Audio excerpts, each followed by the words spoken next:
નમસ્કાર બાલ દોસ્તો, આજે આપણે ધોરણ 5માં અંગ્રેજીના યુનિટ 4નો અભ્યાસ કરીશું, જેનું નામ છે એનિમલ્સ ધ લિવિંગ વન્ડર્સ. આ પહેલાંના વિડીયોમાં આપણે આ જ યુનિટના ભાગ 1 અને ભાગ 2નો અભ્યાસ કરી ચૂક્યા છીએ. જો તમે તે વિડીયો ના જોયો હોય તો આ જ વિડીયોની ડિસ્ક્રિપ્શનમાં તેની લિંક આપેલી છે, ત્યાં જઈ અને તમે ભાગ 1 અને ભાગ 2નો વિડીયો જોઈ શકો છો. તો ચાલો યુનિટ 4ની એક્સરસાઇઝ છે તેને આગળ વધારીએ.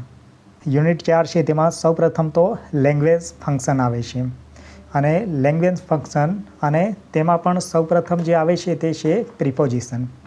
આને આપણે ચાલુ કરીએ તે પહેલાં જો તમે આ ચેનલ પર નવા હોવ તો આ ચેનલને સબસ્ક્રાઈબ કરી દેજો, જેથી આ જ પ્રકારના વિડીયોઝ તમને સતત મળતા રહે. તો ચાલો જોઈએ. પ્રિપોઝિશનનો ઉપયોગ આમ તો મોટાભાગે કોઈ વ્યક્તિ કે વસ્તુનું સ્થાન દર્શાવવા માટે થાય છે. જેમ કે અહીંયા આપણને કેટલાક ઉદાહરણો આપેલ છે.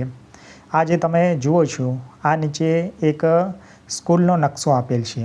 આ સ્કૂલનું બિલ્ડિંગ છે, અહીંયા ગાર્ડન છે, આ પ્લેગ્રાઉન્ડ છે, અહીંયા સ્કૂલની એન્ટ્રી છે, તેના બાજુમાં પાર્કિંગ છે, અહીંયા કિચન શેડ છે, અને અહીંયા પ્લેગ્રાઉન્ડના પાછળ અહીંયા ટોયલેટ છે.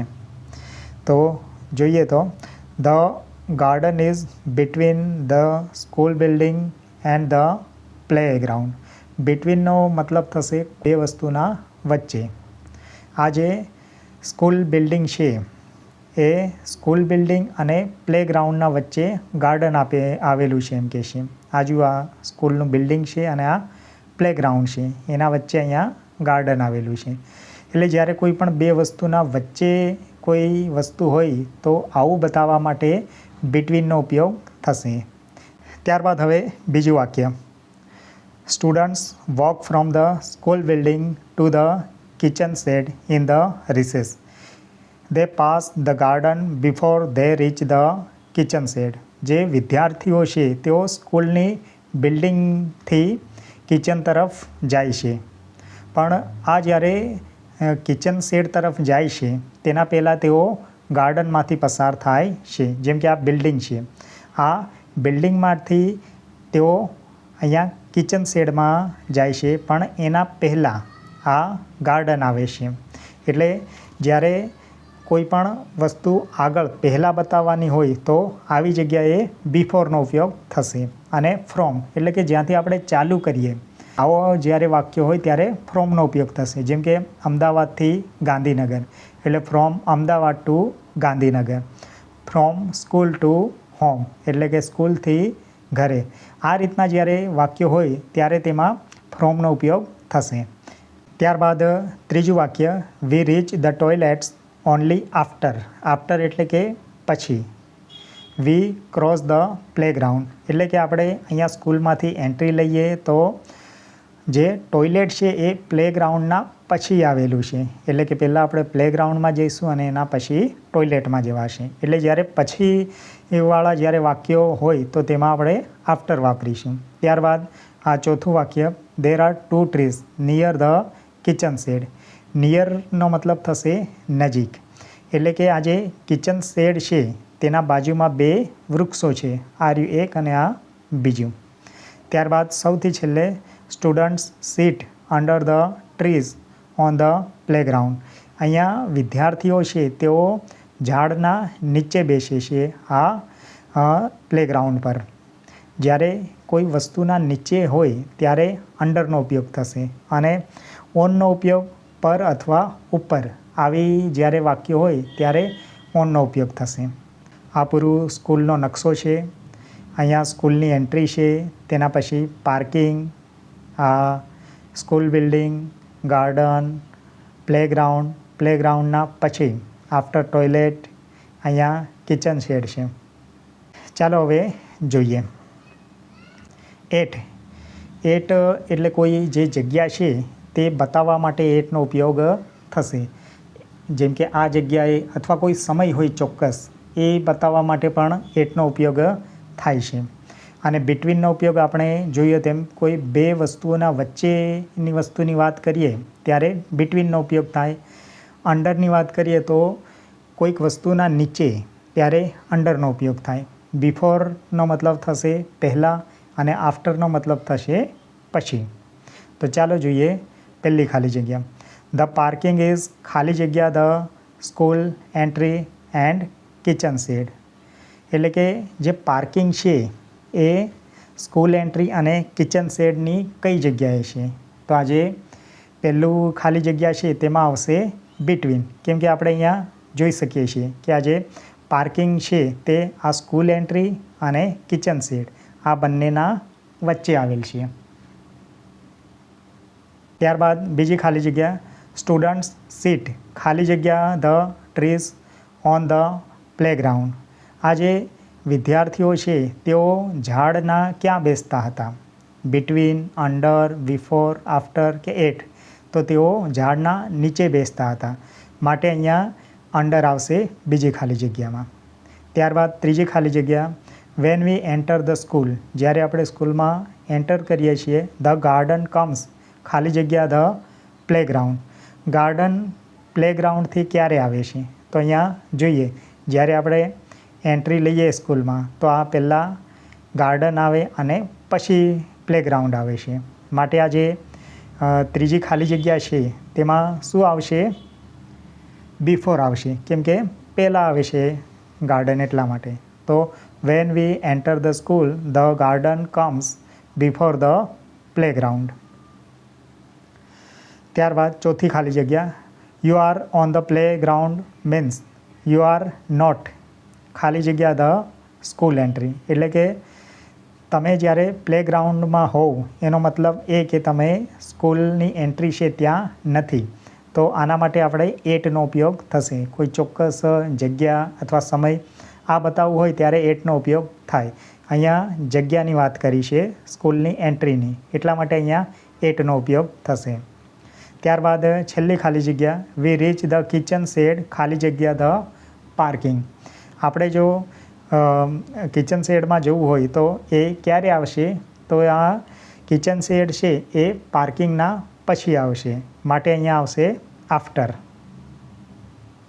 ત્યારબાદ અહીંયા એક ચિત્ર આપેલ છે અને આ ચિત્રના આધારે આપણે ખાલી જગ્યા પૂરવાની છે. અહીંયા પણ આપણે પ્રિપોઝિશનનો ઉપયોગ કરવાનો છે, ઓન, બિટવીન, બિહાઇન્ડ, નિયર આ બધાનો. તો ચાલો જોઈએ આ ચિત્રને.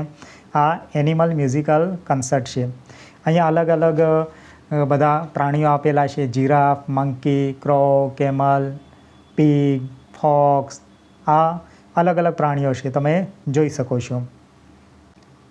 હવે આના આધારે આપણે ખાલી જગ્યા પૂરીએ. તો અહીંયા આપણને પહેલાં તો ઉપર જવાબ આપેલ છે બિટવીન એટલે કોઈ પણ બે વસ્તુ અથવા બે વ્યક્તિઓના વચ્ચે, ત્યારે બિટવીનનો ઉપયોગ થશે. નિયર એટલે નજીક, સેન્ટર એટલે વચ્ચે, ઓન એટલે ઉપર અથવા પર, અને બિહાઇન્ડ એટલે પાછળ. આ બિહાઇન્ડ છે આ વખતે નવો છે અને સેન્ટર નવો છે. બાકીના જે પ્રિપોઝિશન છે એ આપણે આગળ શીખી ગયા છીએ. તો ચાલો પહેલી ખાલી જગ્યા જોઈએ. The giraffe, monkey, crow and camel are ખાલી જગ્યા ધ સ્ટેજ. આ બધા સ્ટેજ પર છે, માટે અહીંયા ઓનનો ઉપયોગ થશે. ત્યારબાદ બીજી ખાલી જગ્યા ધ પીગ ઇઝ સ્ટેન્ડિંગ ખાલી જગ્યા ધ કેમલ એન્ડ ડોંકી. આ પીગ તો અહીંયા તમે જોઈ શકો છો આ ડોંકી છે, આ ઊંટ છે. આ બંનેના વચ્ચે આ પીગ છે. એટલા માટે જ્યારે બે વસ્તુઓના વચ્ચેની જ્યારે વાત થાય ત્યારે આપણે બિટવીનનો ઉપયોગ કરીએ છીએ, માટે અહીંયા બીજી ખાલી જગ્યામાં આવશે બિટવીન. ત્યારબાદ ત્રીજી ખાલી જગ્યા ધ ફોક્સ ઇઝ સ્ટેન્ડિંગ ખાલી જગ્યા ધ હોર્સ. એટલે કે ફોક્સ એટલે શિયાળ આ ઘોડાની કઈ બાજુ છે? આ ઘોડો તમે જુઓ છો અને એના પાછળ આ શિયાળ છે, માટે પાછળ માટે આપણે બિહાઇન્ડ શબ્દનો ઉપયોગ કરીએ છીએ. માટે આ ત્રીજી ખાલી જગ્યામાં આવશે behind. The fox is standing behind the horse. અને સૌથી છેલ્લી ખાલી જગ્યા the camel is not standing ખાલી જગ્યા ધ હોર્સ. આ અહીંયા હોર્સ છે અને કેમલ ક્યાં છે? આ રહ્યું આ કેમલ. એટલે જે ઊંટ છે એ ઘોડાની નજીક નથી, માટે નજીક માટે અહીંયા આપણે નિયર વાપરીશું, માટે ચોથી ખાલી જગ્યામાં આવશે નિયર. હવે અહીંયા વોકેબ્યુલરી છે તેમાં આપણને કેટલાક શબ્દ આપ્યા છે આ ઉપર: કન્સર્ટ, કેટ, મંકી, ટોડ અને જાયન્ટ. આ શબ્દો છે તેને આપણે આ ટેબલમાંથી ખોલવાના છે અને જ્યાં શબ્દો છે તેના ફરતે આપણે રાઉન્ડ કરવાના છે. તો ચાલો જોઈએ. એક આપણને ઉદાહરણ આપેલ છે. અહીંયા પહેલો શબ્દ કન્સર્ટ, તો અહીંયા આપણે જોઈ શકીએ છીએ કન્સર્ટ. હવે આપણે બીજો શબ્દ ખોલીએ તો બીજો શબ્દ છે કેટ. તો આ કેટ શબ્દ આ રહ્યો અહીંયા છે CAT કેટ. ત્યારબાદ ત્રીજો શબ્દ છે મંકી. તો મંકી આપણે અહીંયા જોઈ શકીએ છીએ. આ રહ્યો આ મંકી. અહીંયા રાઉન્ડ કરીશું. ત્યારબાદ ચોથો શબ્દ છે ટોડ. તો ટોડ આપણને અહીંયા જોવા મળશે. આ રહ્યો આ ટોડ. તો અહીંયા રાઉન્ડ કરીશું. અને સૌથી છેલ્લો શબ્દ છે જાયન્ટ. તો જાયન્ટ આપણને અહીંયા જોવા મળે છે. જાયન્ટ માટે અહીંયા રાઉન્ડ કરીશું. હવે અહીંયા આપણને 5 શબ્દો આપેલ છે, પરંતુ આ જે 5 શબ્દો છે તેના લેટર્સ છે એટલે કે અક્ષર આડાઅવળા કરેલા છે. તેને આપણે યોગ્ય ક્રમમાં ગોઠવી અને મિનિંગફુલ વર્ડ્સ બનાવવાના છે. અને આ જે શબ્દ છે એ આપણા સ્ટોરી છે તેમાંથી જ લીધેલ છે. તો ચાલો જોઈએ. અહીંયા FUFYP એટલે અહીંયા જે શબ્દ બનશે એ પફી બનશે. પફી એટલે કે ફૂલેલું.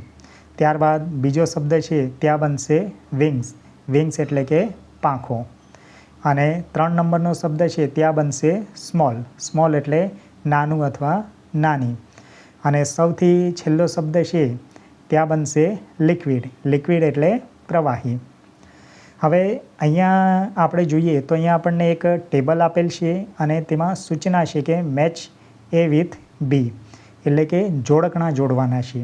અહીંયા એક બાજુ આ પ્રાણીઓ અને પક્ષીઓ છે તેમના રહેઠાણો આપેલ છે આ પાર્ટ એમાં. અને બાજુમાં B છે ત્યાં આ પ્રાણીઓ પક્ષીઓના નામ આપેલ છે. એટલે આ કયા પ્રાણીઓ કયા પક્ષીઓ કઈ જગ્યાએ રહે છે તે આપણે શોધી અને અહીંયા જોડકા જોડવાના છે. તો ચાલો જોઈએ. પહેલાં તો આનો મતલબ સમજીએ. આ બરવ એટલે એનો મતલબ થશે દર. અહીંયા વેબ એટલે કે જાળું. ડેન એટલે ગુફા અથવા બોર્ડ. હાઇવ એટલે કે મધપૂડો. નેસ્ટ એટલે માળો. અહીંયા બીસ એટલે મધમાખીઓ. રેબિટ્સ એટલે સસલા. બર્ડ્સ એટલે પક્ષીઓ. સ્પાઈડર્સ એટલે કે કરોળિયા. અને લાયન્સ એટલે તો બધાને ખબર છે સિંહ. તો ચાલો જોઈએ. પહેલું બરવ એટલે કે દર. આમાંથી કયું પ્રાણી અથવા પક્ષી છે જે દરમાં રહે છે? તો આપણે જાણીએ છીએ કે આ જે રેબિટ છે સસલા છે એ દરમાં રહે છે. માટે પહેલો જે પ્રશ્ન છે તેમાં જવાબ આવશે બી. ત્યારબાદ બીજું જોઈએ તો અહીંયા વેબ. વેબ એટલે જાળું. તો જાળવામાં અહીંયાથી કોણ રહે છે? તો જાળામાં અહીંયાથી રહે છે સ્પાઈડર. માટે બીજામાં આવશે ડી. ત્યારબાદ ત્રીજું રહેઠાણ છે ડેન. ડેન એટલે કે ગુફા અથવા બોર્ડ. તો આટલામાંથી ગુફા અથવા બોર્ડમાં કોણ રહે છે? તો આપણે જાણીએ છીએ જંગલનો રાજા લાયન. માટે અહીંયા ત્રીજામાં આવશે ઈ લાયન. ત્યારબાદ ચોથું હાઇવ. હાઇવ એટલે કે મધપૂડો. તો મધપૂડામાં કોણ રહે છે? મધમાખીઓ બીઝ. માટે આજે ચોથું છે તેનામાં આવશે એ. ત્યારબાદ સૌથી છેલ્લું નેસ્ટ. નેસ્ટ એટલે કે માળો. માળામાં કોણ રહેશે? એ તો તમને બધાને ખબર છે. માળામાં કોણ રહેશે? પક્ષીઓ બર્ડ્સ. માટે પાંચમામાં આવશે સી. હવે અહીંયા જે એક્ટિવિટી આપેલી છે એ તમારા શિક્ષક તમને જે મુજબ સૂચનાઓ આપે એ મુજબ તમારે કરવાનું છે. અને એ મુજબ જે એક્ટિવિટી કરાવે એ મુજબ તમારે ગ્રુપો બનાવી અને એ કામ કરવાનું રહેશે. હવે આગળ આપણે જોઈએ તો અહીંયા આપણને 2 વૃક્ષો આપ્યા છે. અહીંયા 2 ચિત્રો છે. આ એક વૃક્ષ અલગ છે, આ વૃક્ષ અલગ છે. અને આપણને સૂચના આપી છે કે આ બંનેમાંથી શું અલગ પડે છે. શું કહે છે? Find out 4 things that are different and talk about ધેમ. આપણે કોઈ પણ 4 બાબતો છે જે આ બંનેમાં અલગ છે એ આપણે ખોળવાની છે અને કહેવાની છે.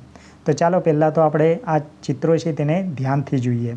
અહીંયા છોકરો રમે છે, અહીંયા છોકરો રમતો છે નહીં. અહીંયા આપણને ફ્રૂટ્સ જોવા મળે છે, અહીંયા ફ્રૂટ છે નહીં. અહીંયા આ જે ઝાડ છે તે ખુશ છે, અહીંયા દુઃખી છે. અહીંયા પક્ષીઓના માળા જોવા મળે છે, અહીંયા માળા જોવા મળતા છે નહીં. અહીંયા પક્ષીઓ છે, અહીંયા પક્ષીઓ છે નહીં.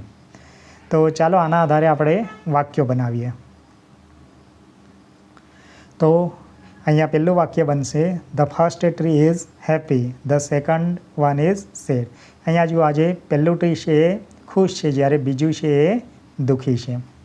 ત્યારબાદ બીજું વાક્ય, there are fruits on the first tree, there are no fruits on the second tree. એટલે કે આ જે પહેલું ઝાડ છે તેના ઉપર આપણને અહીંયા ફળ જોવા મળે છે, જ્યારે બીજા ઝાડ પર આપણને ફળ જોવા મળતા છે નહીં. ત્યારબાદ બીજું વાક્ય, birds have built their nest in the first tree, there are no birds on their nest in the second one.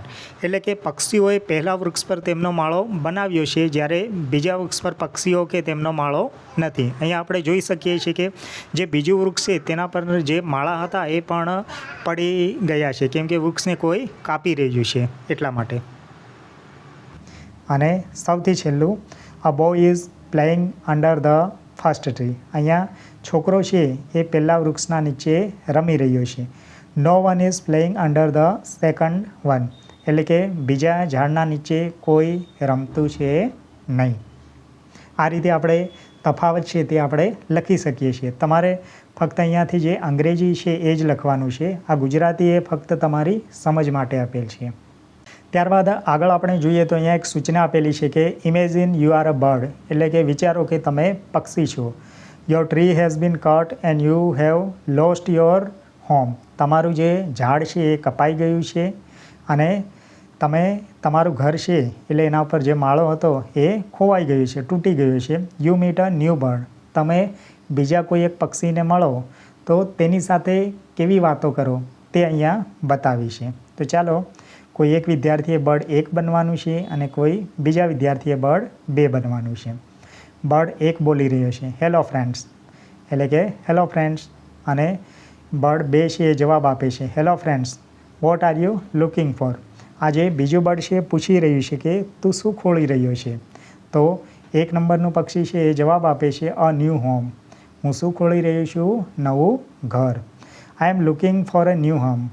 એટલે કે હું નવા ઘરની શોધમાં છું. તો બર્ડ 2 છે એ ફરીથી પૂછે છે, અ ન્યૂ હોમ, કેમ નવું ઘર? તો બર્ડ 1 છે એ જવાબ આપે છે, yes I lost my old home. કેમ કે મારું જે જૂનું ઘર છે એ શું થઈ ગયું છે? તૂટી ગયું છે, કોઈએ તોડી નાખ્યું છે. તો બર્ડ 2 પૂછે છે, કેવી રીતે એમ? હાઉ? તો બર્ડ 1 છે એ જવાબ આપે છે, દે કટ ધ ટ્રી. તેઓએ શું કર્યું? ઝાડને કાપી નાખ્યું. આઈ ડોન્ટ ઇવન નો ધેમ. હું એમને જાણતું પણ નથી. સમ મેન કેમ one day and I lost my home, they cut it down. શું કહે છે? તેઓએ ઝાડને તોડી નાખ્યું. હું તેઓને જાણતો પણ નથી કે તે લોકો કોણ હતા, પણ કેટલાક માણસો આવ્યા અને તેમણે જે મારું ઘર છે તેને તોડી પાડ્યું. ત્યારબાદ બર્ડ 2 કહે છે, દેટ્સ વેરી સેડ. એટલે કે આ તો ખૂબ જ દુઃખદ કહેવાય. You can stay with us. તું અમારી સાથે રહી શકે છે. We have a big home. અમારા પાસે કેવું છે? ખૂબ જ મોટું ઘર છે. તો બર્ડ 1 ખુશ થાય છે ને રિયલી એમ, સાચે એમ કહે છે. તો બર્ડ 2 કહે છે કે I live in a big banyan tree. હું ખૂબ જ મોટા બનિયાન ટ્રી પર રહું છું. We will live together, come with me. શું કહે છે? ચાલો આપણે જોડે જ બધા રહીશું એમ.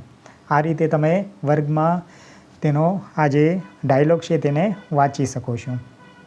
ત્યારબાદ આપણે આગળ જોઈએ તો અહીંયા આપણને એક ચિત્ર આપેલ છે અને આ ચિત્રના આધારે આપણે એક સ્ટોરી બનાવવાની છે. ચાલો જોઈએ આ સ્ટોરીને. સૌપ્રથમ તો આ ચિત્રને આપણે જોઈ લઈએ. જેમ કે અહીંયા કોઈ એક પિતા હોય એવું લાગે છે, આ એમની દીકરી હોય એવું લાગે છે, આ ડોંકી છે, એના પર અલગ અલગ ફ્રૂટ્સ, ફળ આ વગેરે એના આજુબાજુ મૂકેલા છે. તો આના આધારે આપણે કેવી વાર્તા બનાવી શકીએ ચાલો જોઈએ. અહીંયાથી તમે જોઈ શકો છો. આ રીતે આપણે વાર્તા બનાવી અને લખી શકીએ. તમારી સમજ માટે આ જે અંગ્રેજીમાં લખેલું છે તેનું આપણે ગુજરાતી પણ કરીએ. તો ચાલો જોઈએ. પણ તમારે લખવાનું ફક્ત આ અંગ્રેજી જ છે. તો અહીંયા આપણે આ જે સ્ટોરી છે તેને એક તો ટાઇટલ આપવાનું છે a day at the fair, એટલે કે મેળામાં એક દિવસ. અહીંયા આ જે વાર્તા છે તેમાં એક તો રમન હોય છે, તેમની દીકરી, એનું નામ શું હોય છે? એનું નામ હોય છે મીના, અને તેમનો ગધેડો એક હોય છે, એનું નામ હોય છે બબલુ. આ ત્રણેયની વાર્તા છે. તો ચાલો જોઈએ. Raman was a hard working villager who loved taking his gentle donkey Bablu to the weekly village market. આ રમણ છે તે ગામનો ખૂબ જ મહેનતુ માણસ છે, જેને તેના શાંત સ્વભાવના ગધેડાનું નામ શું હતું? બબલુ. તેને લઈને ગામના સાપ્તાહિક બજારમાં જવું ખૂબ ગમતું. સાપ્તાહિક બજાર એટલે કે જે અઠવાડિયામાં કોઈ એક દિવસ હોય છે, અલગ અલગ શહેરોમાં હાટ જેવું ભરાતું હોય છે, એને સાપ્તાહિક બજાર કહેવાય છે. તેમાં રમણને જવાનું ગમતું હતું આ ગધેડાના સાથે. Today was a special day because his young daughter Meena was joining him for the very first time to help sell their harvest. આજનો દિવસ ખાસ હતો. કેમ ખાસ હતો? કારણ કે તેની નાની દીકરી મીના પણ પહેલીવાર તેની સાથે પાક વેચવામાં મદદ કરવા જઈ રહી હતી. Bablu was loaded with colorful sacks filled with fresh fruits, vegetables and hand-picked flowers. આજે બબલુની પીઠ પર તાજા ફળો હતા, શાકભાજી અને જાતે તોડેલા ફૂલોથી રંગબેરંગી કોથળીઓ લાદેલી હતી. Just as they were about to set off down the dusty trail, Raman paused, raised his index finger and gently gave Meena some important instruction. હવે ધૂળિયા રસ્તે એટલે કે કાચા રસ્તે તેઓ આગળ વધવાની તૈયારીમાં જ હતા, અને રમણ હતો તે ઊભો રહ્યો અને તેણે પોતાની આંગળી ઊંચી કરી અને મીનાને કેટલીક સૂચનાઓ આપી. કઈ સૂચનાઓ આપી? તો એ સૂચનાઓ હતી keep close to me Meena, એટલે કે મારી નજીકમાં જ રહેજે Meena. He reminded her with a warm smile the market will be bustling and noisy today. એણે શું કીધું સ્મિત સાથે? એક તો કે આજે બજારમાં ખૂબ જ ભીડ હશે અને ખૂબ જ ઘોંઘાટ હશે. Your job is to make sure Bablu stay calm while I handle the weighing scale. શું કહે છે કે તારે એ ધ્યાન રાખવાનું છે કે જ્યારે હું તોલમાપનું કામ સંભાળું છું ત્યારે બબલુ શાંત રહે. અને ત્યારબાદ મીના શું કહે છે? Meena nodded eagerly, looking up at her father with wide, excited eyes. મીનાએ ઉત્સાહભરી મોટી આંખોથી પિતાની સામે જોઈને ઉત્સાહપૂર્વક માથું હલાવ્યું. She reached out and softly patted Bablu's sturdy neck. તેણે હાથ લંબાવીને બબલુની મજબૂત ગરદન પર હળવેથી હાથ ફેરવ્યો. Bablu let out a gentle snort, flicked his ears and took the lead step by step. બબલુએ હળવો અવાજ કર્યો, તેના કાન હલાવ્યા અને ધીમે ધીમે આગળ વધવા લાગ્યો. Together the trio walked down the sunlight path, ready for a successful day at the market. આમ આ જે ત્રણેય છે તે સૂર્યપ્રકાશથી ઝળહળતા રસ્તે બજારમાં સફળ દિવસ વિતાવવા માટે આગળ વધે છે. અહીંયા તમારે ફક્ત આ જે અંગ્રેજીમાં વાર્તા છે એ જ લખવાની છે, આ ગુજરાતીમાં લખવાની છે નહીં. આ જે ગુજરાતીમાં મેં એટલા માટે કર્યું છે જેથી તમને સમજ પડે કે આ વાર્તા શું છે. તો અહીંયા આ પાઠ પૂરો થાય છે. જો તમને આ વિડીયો ગમ્યો હોય તો લાઈક કરજો, તમારા મિત્રો સાથે શેર કરજો, અને જો તમે આ ચેનલ પર નવા હોવ તો આ ચેનલને સબસ્ક્રાઈબ કરજો, જેથી આ જ પ્રકારના વિડીયોઝ તમને સતત મળતા રહે. આભાર.